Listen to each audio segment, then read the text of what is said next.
Hi everyone, welcome to the poetry vlog. Real quick, I'm gonna give you a sneak peek at my cat back there. Her name's Mocha or Coco. Moshi, the Coco Latte. She has lots of names in her own Instagram profile, and some of my students follow her, so apparently she's more popular than anyone I could ever be. Quick couple of things to cover. Shout out to my friend Abby, who actually gave me some feedback on my website. With the CV format, my publications are somewhat buried, and that can be a little confusing then if you're looking for more of my poetry stuff as opposed to my scholarship stuff. So you can look for some updates to the website coming very soon, probably within the next few days, where I'll separate out publications. You can take a look at those if you're curious about my own work, because here I definitely focus on other poets that I want to center. And then shout out to my partner, Tim Ranger. He actually convinced me to do another poetry one today, because initially I was like, I'm going to talk about Janelle Monáe's Pink, because I couldn't help myself. I want to expand on observation analysis. But he was like, no, it's the poetry vlog. You've got to do another poetry book sooner rather than later. And I'm like, all right. But I want to say now, it made me realize I hadn't gone on my rant yet with you all, which is that I fully 100% believe that poetry and pop culture are one and the same. And if we're going to do like a horribly hashed up history of poetry, you know, Shakespeare used to be pop culture. That used to be the like underbelly of culture. And it's kind of a recent thing if you think about the larger history of poetry and its relationship to spoken word, oral traditions, dance, and music, to have poetry relegated to this weird sort of niche. It's very unusual, and it's my personal belief that that does have to do with the fact that pop culture is dominated oftentimes by marginalized voices in a really good way, right? Like we have like Beyonce and Kendrick Lamar and like all these different artists who are producing work, Janelle Monáe, that uses the traditions of rhyming and meter that aren't necessarily resenting the European white narrative of what poetry is. So it is one of my goals to continue to cover pieces that are really popular as well as niche print poetry to show how they already have these coalitions built into them and maybe expand what you consider poetry or not. And also your reading practices, which you can check out yesterday's cast if you want to figure out more about observation and analysis. But today, I'm going to actually keep it under 10 minutes. You can hold me to it. In fact, I am 2.5 minutes in. I am going to set an alarm for 7 minutes. And this is for my own practice of learning how to shut up. I'm so bad once I start talking at just shutting up and letting things go. So I'm going to jump right in. Today, we're going to talk about Franny Choi. I actually read this book, Floating Brilliant Gone, in order to teach it, and it was one of the books I ordered that I hadn't already read before ordering it, right? So I think I mentioned way back in one of the first episodes here that I usually try to, sorry, my brain's tired. I've been writing a paper.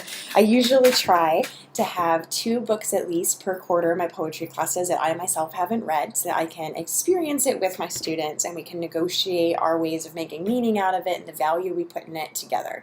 This was one of those books. I found out about Franny Choi through Danez Smith research because Franny Choi and Danez Smith actually run a podcast that's sponsored by the Poetry Foundation called VS Podcast. I'll link to it in the description below, where they talk to other poets, they talk to each other. It's super fun. You get to have a lot of humor in it. It's very short, like little snippets into how they see poetry today. They're both part of Dark Noise, which is about really supporting poets of color, queer poets especially, and that they're just a lot of fun to listen to. I also appreciate that Franny Choi has been really vocal about putting forward Asian American poetry. I think sometimes when we talk about race in the U.S., we focus on the black-white sort of binary, and oftentimes Asian minorities end up getting swept under the rug or inadequately represented or even just stereotypically portrayed. My partner's Asian. I see him go through it all the time. I did a horrible thing and cut him off when he was talking about it a week ago. So I'm also learning to listen better to that experience. So I was like, well, if I want to showcase a different poet, Franny Choi might be a really great way for my viewers who are interested in Asian American poetry today and like what people are doing. I also want to be really clear, though, as we look at her poems, that it's really violent to reduce a poem's or a poet's value to their ethnicity or their status as an identity. That's not something that you do to most white poets, especially not white male poets, right? So that's also a type of violence. So I want to be clear that while I'm centering those voices oftentimes, I'm not centering them because of that identity politic. And there's a really fine line there, and I'm open to discussing further what that might look like or what that means. So moving on, I'm going to start with reading a little bit. I'll talk a little bit more about who Franny Choi is. My timer will go off, and I'll say bye to you all. And then I have a Danez sniff paper to finish so I can send out for publication today. So I will disappear into that ether.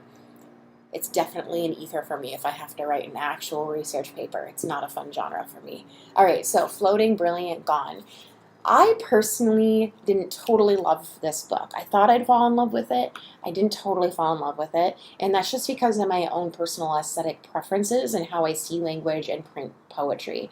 However, something that I think really resonated with my students was actually the use of pictures and images throughout the book, right? So there's these like kind of graphic novel style sections where that's the cartoon, or that's the image, or that's the poem. We have other ones that are put on the poem. There's a recurring motif of the birds. My students loved this, and I would actually really recommend it for teaching. And I still think Franny Choi is an incredible poet. It's just about personal aesthetic taste. I don't think it's actually like hard criticism that it wasn't my favorite book.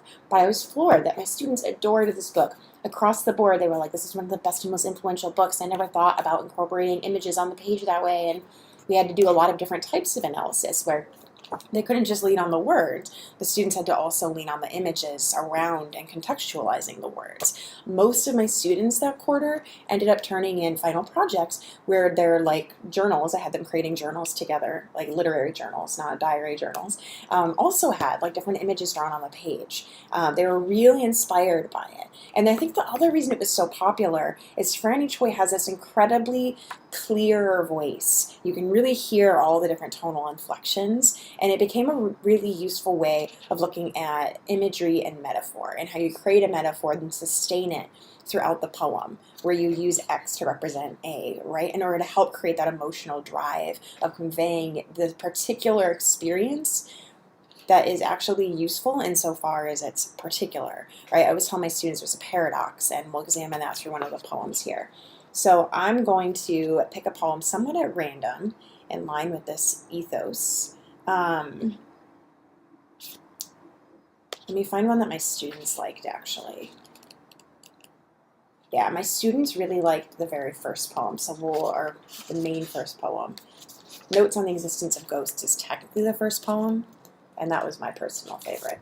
But all right, my students loved this one, The Well. You can see the image inside, and give it a second for you to really look at it. All right, and then I'll read it. One day, she wakes up buried in a well. The well is her heartbeat. It rings the stones. The stones are crumbling too slowly for anyone to notice. The sky is a distant moon, a past life. She forgets her own name. Her name is Dark Drinker, Bone Wife.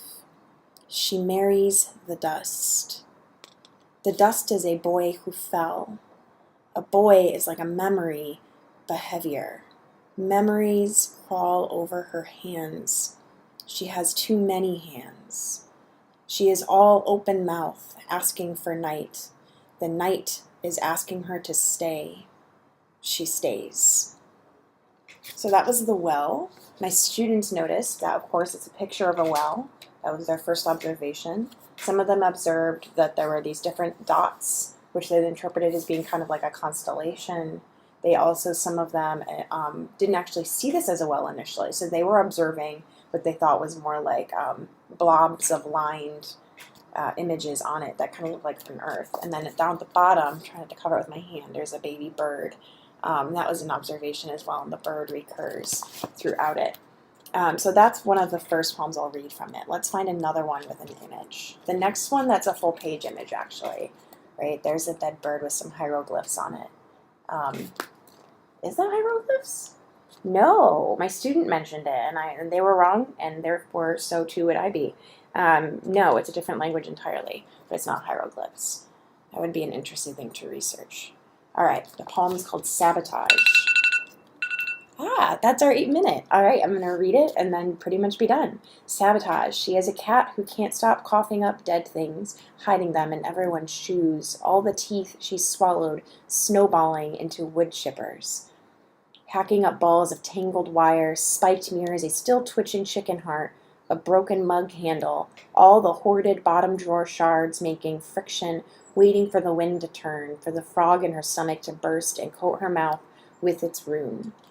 Beneath every swallow, always the threat of bile, always the choice to summon the storms, to drown the house in her shame and prove she's too sick to be brought inside. All right, that's sabotage. So I have to wrap up there because I'm trying to keep it under 10 minutes. It's also for self-preservation. I've got to get this paper done, and we live in a culture preferring brevity, right, over depth. So on that note, I highly recommend checking out this book, especially if you're someone where you're kind of into poetry, but you're like, I don't know, I don't want to look at language experimentation in the truest sense. I recommend checking out the website. I'm going to link to a bunch of sources in the description so you can check out anything else on Franny Choi on your own. But she's a really cool poet, really cool performance poet. Definitely, I'll have a card linked in here earlier that you'll see. Check out some of her button performances. And I'll check in again with you tomorrow with a new post. We'll either do Janelle Monáe's Pink, or maybe I'll highlight existing anthologies and journals like Button Poetry or the Poetry Foundation's Poetry Magazine. So feel free, though, if you have a particular question you want to ask me, I'm happy to use these videos to respond or just respond to you personally. Add comments in the comments below. Give me a shout out and talk to me about whatever you want to talk about, including disagreeing with me, right, on Twitter or Instagram. Check out my website. I'm going to update it with publications, but you can also contact me there. And I look forward to being more in touch with more of you as this goes on. And we'll have a guest next week, too. So I'll keep you posted tomorrow on that. All right, thanks for tuning in, and I'll talk to you tomorrow. Bye.